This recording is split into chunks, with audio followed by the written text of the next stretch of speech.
This mini project is probably not going to be long, but I've traced out this cat onto a piece of paper and I'm going to make him into a candle holder, I hope. So let's see. Let's get started. So we have some carbon paper here and the drawing and a bit of scrap wood that I have. I'm not sure of the width, probably a 1x8.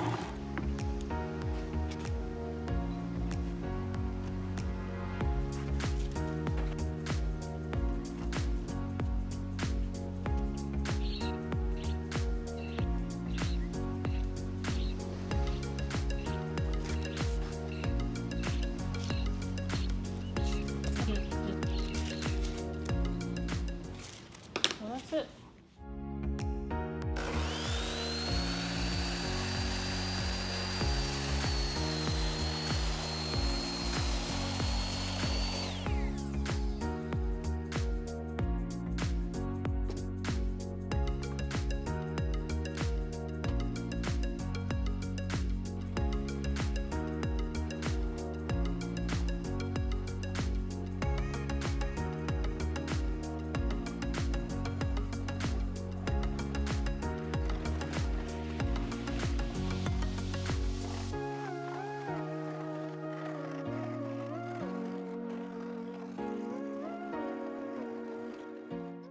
Okay, here's what I have so far. I forgot that I need to be very careful not to cut off or break off this tail. And what I'm going to do is drill a hole for the eyes and then use the scroll saw to cut them out better. Then I'll be sanding. So now that we have our cat cut out, we need to decide what size base to have, and I want to have a circle base. I don't want it to be too big. I don't think I want it to go from his front of his body to his tail. So I would say about a 5-inch, maybe 5 inches. I can see 5 inches. So that would be a 2.5 inch half radius, 2.5 inches. So we're going to go over to our bandsaw for the circle jig.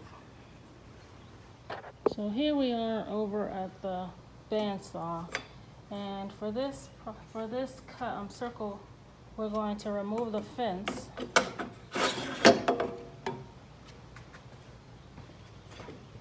And we're going to remove this support piece underneath. Okay? And this right here is the circle jig, and I'll give a link to when I first showed this, I guess, the video where I showed this. But these are the measurements here, and we're looking for the 2.5 inch. Right now I have this little nail in the 2-inch spot, but I'm going to move it over to here for the 2.5 for a 5-inch radius circle.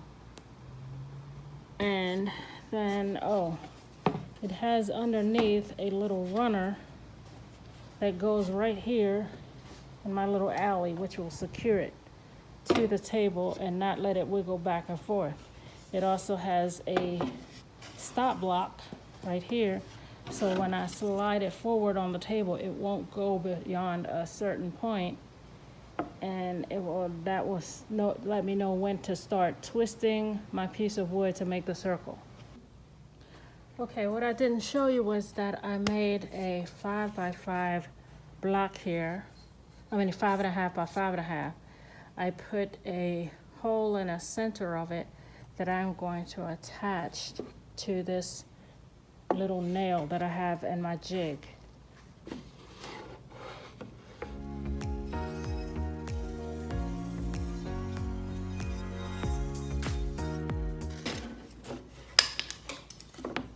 Okay, and that's it. It has one little tiny whatever at the end of when you make a circle, but other than that, it's perfect. And you can sand it and use it. Okay, here's the circle we just made, and I want to make a circle for the top, but I want to make it smaller than this one. So this one is 5. I think I'm going to make a 4-inch circle. I don't think I can make it less than that because of his ears. I actually wanted to flatten out his ears so that I have more surface area to shoot a nail in or glue. So I want to make a 4-inch circle. Okay, so I cut his ears off so that I could, like I said, so I could have a flat surface. And now I'm going to sand this with an 80 grit sandpaper. His ear broke off. I'm going to glue it. That's from a knot. That happens pretty often. I taped his ear because it broke off from the knot in the wood. And I'm going to hand sand the rest of this little guy because I don't want to break his tail or any other parts of him.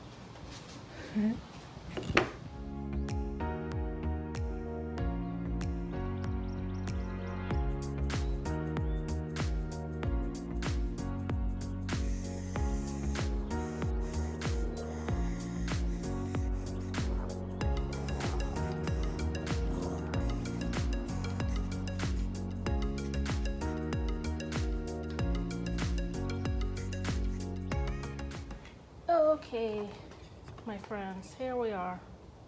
Don't like how that little ear looks. I guess I could have put some something in it to fill in the gaps, but I don't know. Maybe I still will. But I don't really like the how spray paint is so flat. I can't stand it. I like the bubbly kind of way that the latex paint is. So now I'm just going to flip these dudes over and paint the other side. But maybe I'll fill this in, sand it. I'll wait until after I finish all the painting. So now that the paint is dry, I'm going to glue.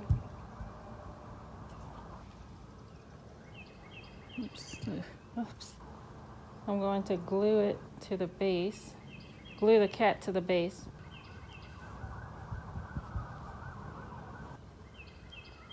And what I'm going to do is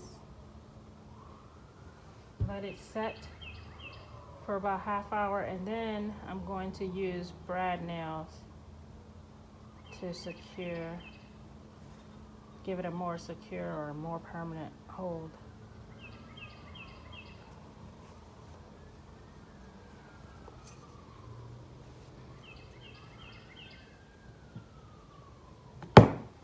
That's special.